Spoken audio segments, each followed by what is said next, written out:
Peter, it's year 2 for you. How did year 1 go, and how much easier or not is year 2 so far? Year 1 was a learning curve, and we sort of always knew it was going to be. There's always a very big difference between being part of an event and then actually being handed the reins. But no, it was a learning experience. It was a good learning experience, and this year we've got a new team in place. They're a really good team, and certainly learned a few of the lessons from last year. And touch wood, so far we seem to be on track. And have you been able to put a little bit more of your stamp on it now that you've got that difficult first year out of the way? A few more tweaks than we had last year. I think probably last year one of the things we tried to do was probably change a little too much year 1. But so this year we haven't gone for the same size of changes as we've had in previous years. But there were subtle changes, and again, as I said last year, this is an evolutionary change rather than revolutionary change. So new things for spectators and the public to look out for. Tell us 1 or 2 highlights. Well, I mean, again, fortunately, I think the weather's going to be set fair, so that's the main thing after the last couple of days. But you know, we've got obviously the 5 national championships from a competition perspective. We've got the Shetland Pony Grand National in the main arena. We've got the Red-tailed Falconry as well here, and we've got the tug of war that's coming back. The Armed Forces tug of war is coming back for the first time in 12 years, so that's a little bit of different entertainment. We've got the usual parades of the Duke of Beaufort Hounds and the Cirencester Royal Agricultural University and Beagles. They're coming in as well. So there's lots of interaction for the children and for the family during the course of the weekend. The tug of war. Tell me more about that. Who are the 2 competing teams? Oh, there's a whole raft of them. There's a number of different teams competing. I think we've got sort of 20 teams over both male and female coming. So it should be a fantastic extra addition. Absolutely. I'm not quite sure how you train for tug of war, but there we go. It's the eve of the festival. Lots of things going on. Is everything going to be ready? This is pretty usual for a Thursday, and I'm quite happy to have lots of things going on. I think if it was any quieter, I'd start to get a little nervous. But no, all the teams are in. The trade, we've got over 100 trade stands again this year, and that's obviously offering a fantastic wide variety of different shops. They're setting up their final bits and pieces. As you see, the show jumping is getting all set up, ready for tomorrow. So really, today's about all the teams coming into place, setting up what they need to be able to set up, ready to go for tomorrow.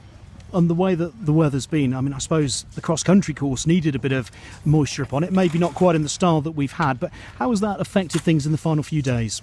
Well, it made Tuesday very difficult. We had some pretty tropical downpours on Tuesday, but we managed to restrict people moving around the site too much. So actually, and we're very lucky here, the site drains very quickly.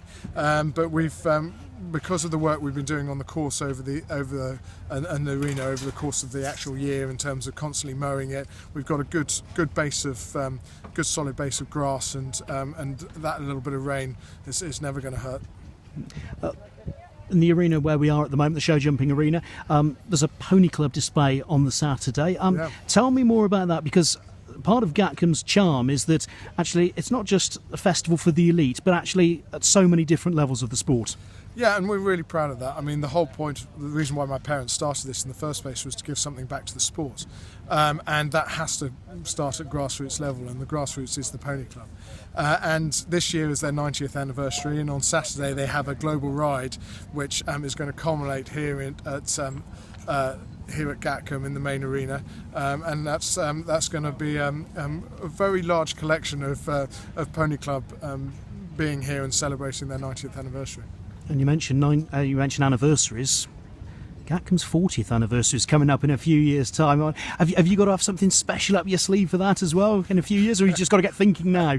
We'll concentrate on this year, get this year over, and the next couple of years before the 40th. But no, obviously that's going to be a great milestone for the event, and we'll certainly look to do something. And you mentioned obviously your parents set this up. How much advice do they still give you about the running of it, or is it now yours to run with? It's now pretty much mine to run with. Obviously, my father's still involved from the cross-country design perspective, and I'm more than happy to leave that up to him. So, and he's sort of he now has the confidence to be able to say, yeah, okay, you can crack on and run the event as you see fit. So it's it's not too bad. There's not too much interference, but there's the occasional quiet word on the tap on the shoulder and saying this isn't how we used to do it. And I say, well, times change. Absolutely. And entries this year, obviously so many different levels of competition to attract, but how happy have you been with entries? Because I understand the British Open is the one that's slightly down because of clashes with other events. Yeah, I'd be lying if I say I wasn't disappointed, to be honest. There's a huge amount of effort goes into putting these events on, and when you don't get the entries, then that's disappointing. That being said, yes, we're putting on a world-class competition here, but we're also putting on an event for people to come and enjoy as well. So it's a bit of a mixed bag. We need to be able to still run a great show for people to come and enjoy, but from the competition side, we need to work out what's going on, whether there's just a blip or whether it's something more systemic.